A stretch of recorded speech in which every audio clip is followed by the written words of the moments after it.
Okay, hi. This is my AED video. My name is Daniel Salinas, and this is my dog Belly. I'm taking care of her, so she's gonna be moving around. Okay, so, well, first off, basically we're gonna be coming to a scene that will have somebody who's unconscious or something like that, that's fallen down. You're gonna check their pulse and stuff like that. I'll dive into a little bit more detail in a moment, but I'm gonna have this T-shirt will be replicating my person. Here's the AED that we'll be using back here. And so I'm just going to break it down from an emergency situation, assessing the situation, checking level of response to the patient, calling the EMS, checking ABC of the patient, performing CPR, and then using the AED at the end. But so when you come up to a scene where somebody's unconscious, passed out at this point, before you even arrive, you're going to be checking the situation, seeing if the scene is safe for you to enter. So you'll be looking for things that will be hazardous to you, that cause you into putting you in harm's way. So that'll be down electrical wires, if there's a fire, if there's unstable surfaces, debris, whatever it could be.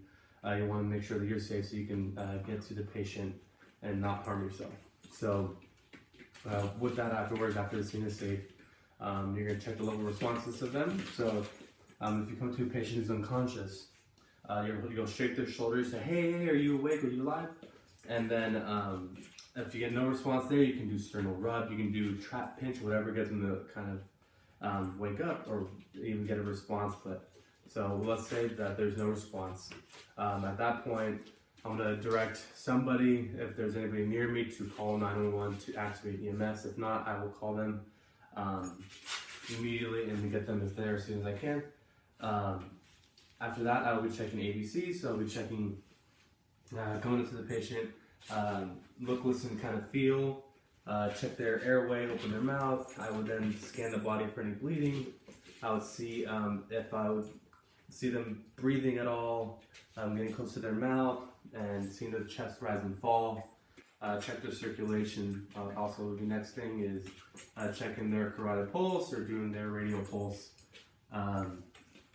just to get a heartbeat. If anything, if you feel anything, kind of check its regularity. Also with the breathing, check its regularity if there is any. If there's no breathing, there's no pulse, you begin performing CPR immediately. So that'd be basically 30 chest compressions along with 2 rescue breaths at a beat of 100 beats per minute. And so then, sorry, I lost the dog distracted. So you begin doing that. So you would place fingers interlaced in the middle of the chest, start doing 30 compressions, 100 beats per minute, and then do 2 rescue breaths after every 30 compressions. And then after that, after all the rescuing stuff, make sure there's an AED nearby. And an AED is an automated external defibrillator. So basically it checks if there's a pulse, heart rhythm at all, and checks the heart rhythm to see any irregularities or if it is normal. Basically it will give you a kind of a response on whether you need to deliver a shock or not.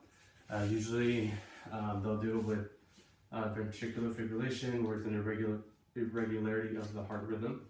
So it'll advise a shock or not. So this is the AED here. So it looks like this. It's a training one. Obviously the other one, the official ones look a little different, all of them look different, but fairly simple. You'll have an on button. I'm not going to turn it on. So the on button's here, very easy instructions, and here are the pads. So the next step that you would do is when you get it, open it up, turn it on. It'll advise you to go through instructions of exposing the chest, placing the pads, waiting for a shock, stuff like that. So I'll kind of demonstrate that now. So you open it up, you turn it on, and then you'll expose the pads. They have images on them for each one that you're using. So this one here will be on the top right corner of the chest, up here. And then bottom left of the rib cage would be over here. Yeah, help me. Okay, so I would peel it off, and I'll place the pad exactly as the image has it, right there. And next, in the same direction too, to make sure that the wire is following the image that it has. So this will be placed sideways with this side up, wired towards the body. So you place it right there. At that point, the AED will it will tell you what to do. It will say, okay, clear the body, nobody touch the body, analyzing heart rhythm. So then you tell everybody, do not touch the patient, don't touch the patient. It'll take about a few seconds, 5 seconds maybe, and then it'll say, it says either advise a shock or continue CPR, whatever it tells you. You just gotta listen. Very straightforward, very easy. So let's just go to the scenario of that a shock must be delivered. So depending on the machine, AED, it will have a button that says a blinking red button that has like a little shock symbol on it that you press to deliver shock. So make sure that nobody's touching the patient. Make sure nobody's touching the patient. You press it. Only press it once, and it will say shock delivered. And then it will check the heart rhythm again afterwards, and it'll let you know. It'll tell you to continue CPR. Possibly somebody can come back, and they will now be breathing and having a regular heart rhythm and feel good. But just continue CPR, continue doing delivery shocks until EMS arrives. And that's basically how an AED works. It's very straightforward, very easy. And that's my video.